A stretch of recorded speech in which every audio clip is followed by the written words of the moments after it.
श्रीमद् भागवत गीता हिंदू धर्म का एक पवित्र ग्रंथ है। गीता में 18 अध्याय और 700 श्लोक हैं, जो सभी महत्वपूर्ण हैं। महाभारत में भगवान श्री कृष्ण ने अर्जुन को जो उपदेश दिए थे वही गीता है।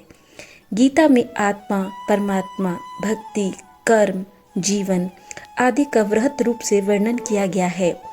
कलयुग के आरंभ होने के मात्र 30 वर्ष पहले मार्गशीर्ष शुक्ल एकादशी के दिन कुरुक्षेत्र के मैदान में अर्जुन के नंदीघोष नामक रथ पर सारथी के स्थान पर बैठकर श्री कृष्ण ने अर्जुन को गीता का उपदेश दिया था। गीता को अर्जुन के अलावा संजय ने सुना और उन्होंने धृतराष्ट्र को सुनाया। गीता में भक्ति, ज्ञान और कर्म मार्ग की चर्चा की गई है। उसमें यम, नियम और कर्म धर्म के बारे में भी बताया गया है। गीता के अनुसार ब्रह्म अर्थात ईश्वर एक ही है। गीता को यदि आप बार बार पढ़ेंगे तो आपके समक्ष ज्ञान का रहस्य खुलता जाएगा। आज हम गीता के 18 अध्यायों का संक्षिप्त रूप का सार जानेंगे। गीता के हर अध्याय का अपना एक विशेष महत्व है। आइए जानते हैं गीता के हर अध्याय का सार। प्रथम अध्याय। गीता के प्रथम अध्याय का नाम अर्जुन विषाद योग है, अर्थात अर्जुन की निराशा। इस अध्याय में कुरुक्षेत्र के मैदान में उपस्थित अपने भाइयों व सगे संबंधियों को देखकर अर्जुन के मन में उठे विषाद और उसकी मनोस्थिति का वर्णन किया गया है। इस अध्याय में दोनों सेनाओं के प्रधान शूरवीरों की गणना, सामर्थ्य, शंख ध्वनि का कथन, अर्जुन के कायरता, स्नेह और शोकयुक्त वचन है। इस अध्याय में अर्जुन कहता है कि यदि मैं अपने ही बंधुओं को मारकर विजय भी प्राप्त कर लूं, तब भी यह विजय सुख के बदले पश्चाताप ही देगी। गीता का दूसरा अध्याय। गीता का दूसरा अध्याय सांख्य योग के नाम से है। इसमें श्री कृष्ण कहते हैं कि इसी समय यह असमय बातें करना उचित नहीं, क्योंकि अब तो युद्ध सामने ही थोप दिया गया है। अब यदि तुम नहीं लड़ोगे तो मारे जाओगे। अर्जुन इस तरह से युद्ध छोड़कर जाने की बात करता है तो श्री कृष्ण कहते हैं कि अब युद्ध से विमुख होना नपुंसकता है और कायरता है। इस चर्चा में श्री कृष्ण अर्जुन को आत्मा की अमरता के बारे में बताते हैं और कहते हैं कि आत्मा का कभी भी वध नहीं किया जा सकता और तुम जिसके मारे जाने का शोक करने की बात कर रहे हो वह उनका शरीर है, जिसे आज नहीं तो कल तो मर ही जाना है। इसीलिए जय पराजय, लाभ हानि, सुख दुख को समान समझकर उसके बाद युद्ध के लिए लड़ने के लिए तुम तैयार हो जाओ। इस तरह दूसरे अध्याय में श्री कृष्ण सांख्य योग और स्थिर बुद्धि पुरुष के लक्षण का वर्णन करते हैं। तीसरा अध्याय। गीता का तीसरा अध्याय कर्म योग नाम से है। इसमें ज्ञान योग और कर्म योग के अनुसार जीवन में आसक्त भाव से नियत काम करने की श्रेष्ठता का निरूपण किया गया है। इसमें कर्म को गंभीर विवेचन रूप से दर्शाया गया है। अज्ञानी और ज्ञानवान के लक्षण तथा राग द्वेष से रहित होकर कर्म करने के लिए प्रेरणा की बात की गई है। इस अध्याय में हिंदू धर्म के कर्म के सिद्धांत का निचोड़ लिखा हुआ है। इससे यह प्रकट होता है कि हिंदू धर्म कर्मवादी धर्म है, भाग्यवादी नहीं। श्री कृष्ण कहते हैं कि वास्तव में संपूर्ण कर्म सब प्रकार के प्रकृति के गुणों द्वारा किए जाते हैं, जो कि कर्म और कारण की ही एक श्रृंखला है। चौथा अध्याय। गीता का चौथा अध्याय ज्ञान कर्म संन्यास योग नाम से है। इसमें ज्ञान, कर्म और संन्यास योग का वर्णन है। सगुण भगवान का प्रभाव और कर्म योग का विषय, योगी महात्मा पुरुषों के आचरण और उनकी महिमा, फल सहित पृथक पृथक यज्ञों का कथन और ज्ञान की महिमा का वर्णन इस अध्याय में किया गया है। पांचवा अध्याय। गीता का पांचवा अध्याय कर्म संन्यास योग से है। इस अध्याय में श्री कृष्ण कर्म संन्यास योग अर्थात कर्मों के त्याग का मार्ग की तुलना कर्म योग अर्थात भक्ति में कर्म के मार्ग से करते हैं। वे कहते हैं कि इन दोनों में से आप कोई भी रास्ता चुन सकते हैं, क्योंकि दोनों ही हमें मंजिल तक ले जाते हैं। छठा अध्याय। गीता का छठा अध्याय आत्म संयम योग नाम से है। श्री कृष्ण इस अध्याय में कर्मयोग अर्थात सांसारिक कर्तव्यों का पालन करते हुए आध्यात्मिक का अभ्यास, कर्म संन्यास अर्थात त्याग अवस्था में आध्यात्मिकता के अभ्यास के बीच तुलनात्मक मूल्यांकन जारी रखते हैं, जिसमें वे दोहराते हैं कि कर्म योग कर्म संन्यास की तुलना में अधिक व्यावहारिक मार्ग है। 7वां अध्याय गीता का 7वां अध्याय ज्ञान विज्ञान योग नाम से है। इसमें ज्ञान सहित ज्ञान का विषय संपूर्ण पदार्थों में कारण रूप से भगवान और ईश्वर की व्यापकता का कथन, आसुरी स्वभाव वालों की निंदा, भगवत भक्तों की प्रशंसा की गई है। यह 7वां अध्याय श्री कृष्ण द्वारा भगवान की ऊर्जाओं के भौतिक और आध्यात्मिक आयामों का वर्णन करने से शुरू होता है। श्री कृष्ण इस अध्याय में समझाते हैं कि एक ही धागे में बंधे मोतियों की तरह ये सभी ऊर्जाएं उन्हीं से उत्पन्न हुई हैं और उन्हीं में विश्राम करती है।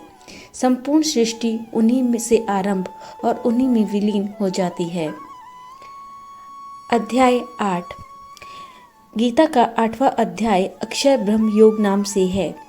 इसमें ब्रह्म, आध्यात्म और कर्मादि के विषय में अर्जुन के 7 प्रश्न और श्री कृष्ण के द्वारा दिए गए उनके उत्तर हैं। इस अध्याय में श्री कृष्ण ने कई महत्वपूर्ण अवधारणाओं और शब्दों का संक्षेप में वर्णन किया है, जिन्हें उपनिषद विस्तार से भी बताते हैं। वह ये भी बताते हैं कि मृत्यु के बाद आत्मा की मंजिल क्या तय करती है। उनका कहना है कि यदि हम मृत्यु के समय भगवान को याद करें तो हम उन्हें अवश्य प्राप्त कर सकते हैं।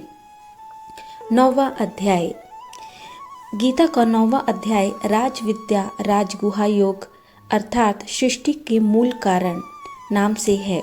इस अध्याय में ईश्वर का जगत से संबंध और प्रकृति तत्वों की चर्चा है। इसमें जगत की उत्पत्ति का विषय, भगवान का तिरस्कार करने वाले आसुरी प्रकृति वालों की निंदा और देवी प्रकृति वालों की भक्ति का भंजन और भगवान के स्वरूप का वर्णन, सकाम और निष्काम उपासना का फल और निष्काम भगवत भक्ति की महिमा का वर्णन है। अध्याय 10 गीता का 10वां अध्याय विभूति नामक योग से है। इस अध्याय में भगवान श्री कृष्ण अर्जुन से कहते हैं कि मेरे ऐश्वर्य के प्रभाव का ना तो कोई देवतागण जान पाए हैं और ना ही महान ऋषिगण, क्योंकि मैं इन सभी को उत्पन्न करने वाला हूँ। और जो मनुष्य इस महान ईश्वरीय रूप को जान जाता है वह मृत्यु को प्राप्त होने वाले मोह से भय से मुक्त हो जाता है और हर तरह के पापों से भी मुक्ति पाता है। मैं ही संपूर्ण जगत की उत्पत्ति का कारण हूँ और मेरे ही कारण इस जगत में क्रियाशीलता है। इस अध्याय में भक्ति योग का कथन, अर्जुन द्वारा भगवान की स्तुति और विभूति तथा योग शक्ति के लिए उनकी प्रार्थना का वर्णन है। 11वां अध्याय गीता का 11वां अध्याय विश्व रूप दर्शन योग नाम से है। इस अध्याय में भगवान श्री कृष्ण अर्जुन द्वारा विनती करने पर अपने विराट रूप को प्रकट करते हैं, जो भयानक और भयावह है। इसे देखकर अर्जुन मोहग्रस्त होने लगता है और अत्यंत व्याकुल हो जाता है। फिर भी वह भगवान श्री कृष्ण से उनके चतुर्भुज रूप को देखने की इच्छा प्रकट करता है और इस तरह इस अध्याय में भगवान श्री कृष्ण अपने विराट रूप के रहस्य को वर्णित करते हैं। 12वां अध्याय गीता का 12वां अध्याय भक्ति योग नाम से है।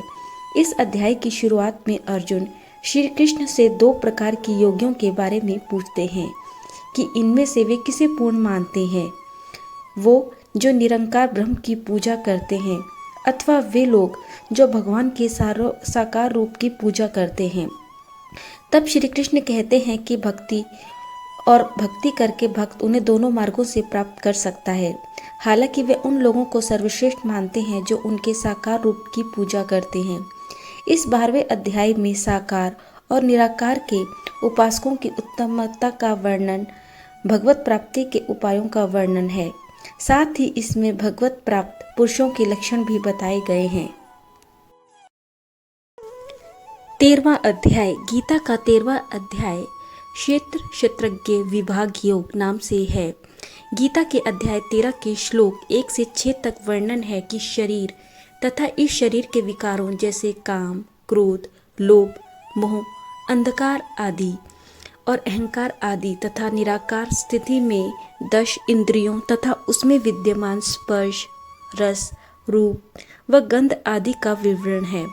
जो इन्हीं सर्व गुणों को कारणों का जानने का कारण बनता है, वह क्षेत्रज्ञ अर्थात पंडित कहलाता है। गीता बोलने वाला कह रहा है कि क्षेत्रज्ञ मुझे भी ज्ञान। इस अध्याय में ज्ञान सहित क्षेत्रज्ञ के विषय का वर्णन है और ज्ञान सहित प्रकृति पुरुष के विषय का विशद वर्णन किया गया है, अर्थात स्थिति, ज्ञान, आत्मा, परमात्मा, पंच तत्वों का रहस्यमय ज्ञान है। अध्याय 14वां अध्याय गुण त्रय विभाग योग नाम से है। इस ज्ञान की महिमा और प्रकृति पुरुष से जगत की उत्पत्ति का वर्णन इसमें है। इस अध्याय में श्री कृष्ण कहते हैं कि संपूर्ण भौतिक पदार्थ प्रकृति गर्भ है। मैं इसे व्यक्तिगत आत्माओं के साथ संचित करता हूँ और इस प्रकार सभी जीवित प्राणियों का जन्म होता है। हे कुंती के पुत्र, उत्पन्न होने वाली सभी प्रजातियों के लिए भौतिक प्रकृति गर्भ है और मैं बीज देने वाला पिता हूँ। इस अध्याय में सत, रज, तम तीनों गुणों का विषय का विवेचन किया गया है और इसके अलावा भगवत प्राप्ति का उपाय भी बताया गया है। अध्याय 15 पुरुषोत्तम योग नाम से है। इसमें संसार को उल्टे वृक्ष की तरह बताकर भगवत प्राप्ति के उपाय बताए गए हैं। श्री कृष्ण कहते हैं कि इस रहस्यमय वृक्ष की शाखाओं पर देहधारी आत्माएं जन्म जन्मांतर से ऊपर नीचे लटकती रहती हैं। चूंकि भगवान इस वृक्ष का स्रोत है, इसीलिए इसकी जड़ें ऊपर की ओर आकाश की ओर हैं। इसके पत्ते वेदों में वर्णित सकाम कर्म हैं। श्री कृष्ण कहते हैं कि यदि हम परम पिता परमेश्वर की खोज कर रहे हैं तो हमें सबसे पहले इस भौतिक अस्तित्व के वृक्ष को वैराग्य की कुल्हाड़ी से काटना होगा। फिर हमें इसके आधार की तलाश करनी होगी, क्योंकि परम पिता परमेश्वर स्वयं ही भौतिक संसार का स्रोत हैं। और जब हम एक बार इस स्रोत को पा लेते हैं तो इस अध्याय के अनुसार हम उसके प्रति समर्पित हो जाते हैं। तब हम हमेशा के लिए भगवान के धाम पहुंच जाएंगे और इस भौतिक संसार में फिर कभी वापस नहीं लौटेंगे। अध्याय 16 गीता का 16वां अध्याय देव असुर संपदा विभाग योग नाम से है। इस अध्याय में फल सहित देवी और आसुरी व्यक्ति और संपदा का कथन किया गया है। श्री कृष्ण इस अध्याय में आसुरी व्यक्तियों के लक्षण बताते हुए कहते हैं कि हे पार्थ, दुष्ट लोग यह नहीं जानते कि उन्हें क्या करना चाहिए और क्या नहीं। उनके हृदय में ना तो पवित्रता है, ना ही अच्छा आचरण और ना ही सत्य का एक चिन्ह भी है। आसुरी स्वभाव वाले मनुष्य प्रवृत्ति और निवृत्ति इन दोनों को ही नहीं जानते। ये भ्रष्ट प्राणी जुनूनी और अंतहीन बुरी इच्छाओं के आगे समर्पण करके अपनी आत्मा को अंधकार में बनाते हैं। वे छल, झूठे अभिमान और हठ से भरे हुए हैं। इस अध्याय में आसुरी संपदा वालों के लक्षण और उनकी अधोगति का वर्णन किया गया है। इसके अलावा शास्त्र विपरीत आचरणों को त्यागने व शास्त्रानुकूल आचरणों को अपनाने की प्रेरणा भी दी गई है। 17वां अध्याय गीता का 17वां अध्याय श्रद्धा त्रय विभाग योग से है। इस अध्याय में सत, रज और तम इन गुणों के स्वरूप को, उनके कार्यकरण और शक्ति अर्थात वे किस प्रकार किस अवस्था में जीवात्मा से कैसे बंधन में डालते हैं और कैसे मनुष्य इन सब से छूट कर परमपिता को प्राप्त कर सकते हैं का वर्णन है। भगवान श्री कृष्ण इस अध्याय में कहते हैं कि शास्त्र विधि को त्याग कर साधना करने वाले स्वभाववंश साधना करते हैं। जिनका अंतःकरण जैसा होगा उनकी उसी प्रकार की पूजाओं में श्रद्धा होती है। 18वां अध्याय गीता का 18वां अध्याय मोक्ष संन्यास योग है। भगवत गीता का यह अंतिम अध्याय सबसे लंबा है, क्योंकि इसमें कई विषयों की व्याख्या की गई है। इसकी शुरुआत अर्जुन द्वारा श्री कृष्ण से त्याग की शिक्षा देने और इन संस्कृत शब्दों संन्यास अर्थात कर्मों का त्याग और त्याग अर्थात इच्छाओं के त्याग के बीच अंतर समझाने के अनुरोध से शुरू होता है।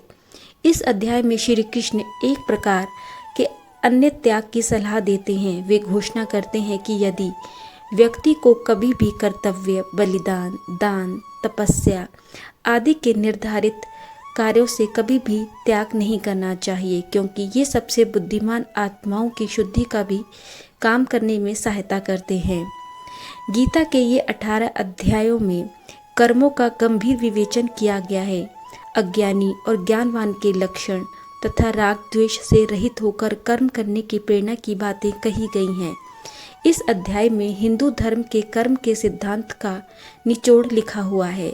इससे यह प्रकट होता है कि हिंदू धर्म कर्मवादी धर्म है, भाग्यवादी नहीं।